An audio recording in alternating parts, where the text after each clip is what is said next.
Hello বন্ধুরা, যারা যারা থাম্বনেল দেখে আমার এই রসগোল্লা রেসিপিটা দেখতে এসেছো তাদেরকে অসংখ্য ধন্যবাদ এবং বলবো তোমরা স্কিপ কেউ করো না, খুব ভালো করে একদম ভীষণ ভালো করে দেখো। আশা করি ভিডিওটা খুব ভালো লাগবে, সাথে থাকো। কপির আবারও একটা নতুন ভিডিওতে তোমাদের সকলকে স্বাগত জানাই। আশা করি তোমরা সবাই খুব ভালো আছো আর তোমাদের কপিও খুব ভালো আছে। আজকে আবার নতুন দিন, নতুন একটা ভিডিও নিয়ে তোমাদের সামনে হাজির হয়ে গেছি। আর আজকে কোনো ব্লগ ভিডিও না, আমার এমনি বাড়ির সমস্ত সব কাজকর্ম হয়ে গেছে, ঘর একদম ফাঁকা। রাজবাবু বাইরে কাজ করছে, সোনা স্কুলে গেছে, বুড়ি বাড়িতে নেই।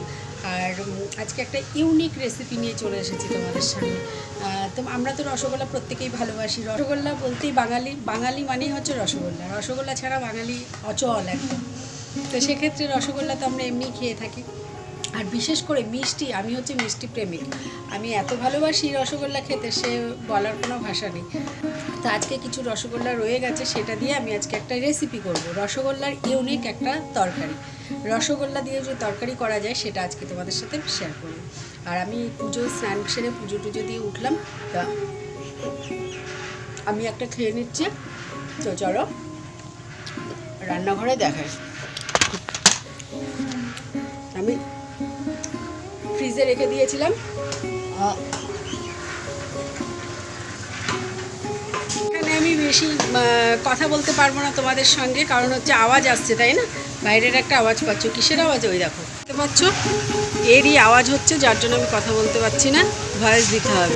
তো বন্ধুরা, চলে এসেছি মূল পর্বে। কয়েকটা রসগোল্লা নিয়ে নিয়েছি, আর সবার আগে যেটা করব, রসগোল্লাগুলোর একদম রস চিপে বার করে নেব, যতটা রস বের করা যায় আর কি।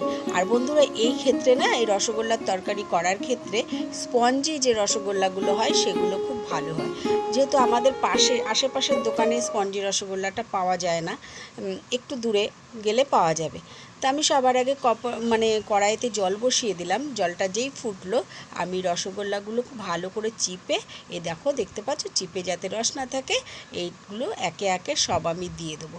আর স্পঞ্জি হলে না খুব ভালো হয় ব্যাপারটা, তরকারির ক্ষেত্রে ভীষণ ভালো হয়। যেহেতু এটা স্পঞ্জি না, একটু ফেটে যাবে, অসুবিধা নেই। দেখো, রস বার করে নিয়েছি, কোনো অসুবিধা নেই, সবটা ঠিক থাকবে, খেতে ভালোই হবে। আর এখানে একটা বাটিতে আমি আদা বাটা, জিরের গুঁড়ো, লঙ্কার গুঁড়ো, হলুদ গুঁড়ো আর একটু জয়িত্রীর গুঁড়ো ভিজিয়ে রেখেছি।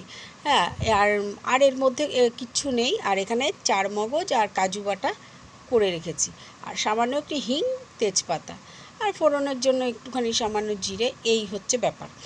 তো দেখো, আমার রসগোল্লাগুলো সেদ্ধ হয়ে গেছে। আর আমি সেদ্ধ বলতে জল ঝরানোর জন্য একটা ছাঁকনিতে ছেঁকে রেখেছি। জল যতটা আছে প্রায় ঘন্টাখানেক আমি ঝরতে দেবো এটাকে। জল ঝরার পর ওটাকে ঠান্ডাও হতে হবে রসগোল্লাগুলোকে। এদিকে আমি কড়াই বসিয়ে দিয়েছি, আর কড়াইয়ে দিয়ে দিলাম তেল। ঠান্ডা না হলে না হবে না, ঠান্ডা হবে, জল ভেতরে যাতে না থাকে। কড়াইয়ে তেল দিয়ে দিয়েছি, তেলটা গরম হয়ে গেছে। আর এই রসগোল্লাগুলোতে আমি জাস্ট একটু নুন আর একটু হলুদ মাখিয়ে এগুলোকে ভেজে নেব। সামান্য একটু নুন দেবো, বেশি নুন দেবো না, দিয়ে আমি এগুলোকে ভেজে নেব।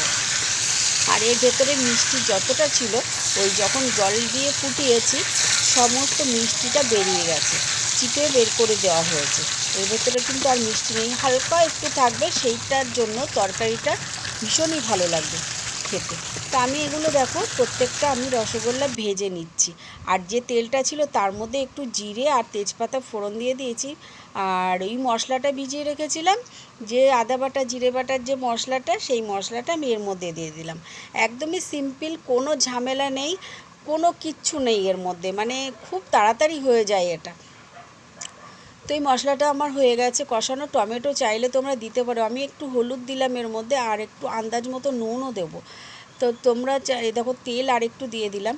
তো তোমরা চাইলে এর মধ্যে একটু টমেটো দিয়ে দিতে পারো, টমেটো দিলে ভালোই হয়, আমার কাছে নেই তাই আমি দিলাম না। একটু হিং দিয়ে দিলাম, আর দিয়ে দিলাম চারমগজ কাজু বাটাটা আমি এর মধ্যে দিয়ে দিলাম। এবার আমি একটু কষিয়ে নেব এটাকে, একটুখানি কষিয়ে নেব। আর প্রয়োজন মতন একটু নুন দেবো। নুন কিন্তু দেওয়া হয়নি আগে, শুধু একটু মিষ্টিটা ভাজার সময় দিয়েছিলাম। এটা একটা হালকা মিষ্টি, খুব বেশি নুন দিলে হবে না, অল্প একটু নুন দিতে হবে। দিয়ে এটা কষা হয়ে গেছে, ব্যাস, আর কোনো ব্যাপার না। এর মধ্যে একটুখানি এবার জল দিয়ে দাও, জল দিয়ে দিলে ব্যাস তৈরি হয়ে গেল। আর একটু গরম মশলা, একটু ঘি, এই আর কি। যারা নিরামিষ খায় তাদের জন্য এই রান্নাটা ভীষণই ভালো আর ভীষণই খেতে এটা এই মানে রেসিপিটা না রাইসের সঙ্গে খুব ভালো লাগে। রাইসের সঙ্গে বলো, পরোটার সঙ্গে বলো, ভীষণই ভালো লাগে। ভীষণ খেতে ভালো হয় গো, দারুণ হয়, একবার খেয়ে দেখো। আর এখানে যে ভেজে রেখেছিলাম আমি, দেখো এই রসগোল্লাগুলো ভাজা, এখান থেকে দুটো ভাজা কিন্তু আমাদের খাওয়া হয়ে গেছে, তাই 5 পিস রয়েছে। তো যাই হোক, এর মধ্যে এটা পুরো রেডি আছে। এবার ওই কাইটা যেটা করে মানে মশলা যেটা আমরা করেছি রান্না, সেটা এর মধ্যে আস্তে আস্তে ঢেলে দেবো। ব্যাস, আর কিছুই না। দেখো কি সুন্দর করে ঢেলে দিচ্ছি। আর এর মধ্যে যে তেজপাতাগুলো দিয়েছিলাম না, তেজপাতাটা ফেলে দেবো, রাখবো না এর মধ্যে। তো দেখো কত সুন্দর হয়েছে, দারুণ হয়েছিল খেতে, বিশ্বাস করো। আর এইখানেই আমি একটু ঘি ছড়িয়ে দেবো। ব্যাস, আমার হয়ে গেল রসগোল্লার তরকারি। দুর্দান্ত স্বাদের রসগোল্লার তরকারিটি খাবার জন্য তৈরি করা একবার জাস্ট রিকোয়েস্ট করব, একবার বাড়িতে তৈরি করে খেও। নিরামিষের দিনে দারুণ জমে যাবে। ছোট থেকে বড় সকলের ভীষণ ভালো লাগবে খেতে, সবাই খাবে, যারা না খায় তারাও খাবে। দারুণ হয়েছিল এই রেসিপিটা, একবার রিকোয়েস্ট রইল, করে খেও। তো ভিডিওটা যদি ভালো লেগে থাকে তাহলে প্লিজ সাথে থেকো আর পপিকে সাপোর্ট করো। টাটা বাই বাই, দেখা হচ্ছে আবার নতুন একটা ভিডিওর সাথে। সবাই খুব ভালো থেকো, সুস্থ থেকো।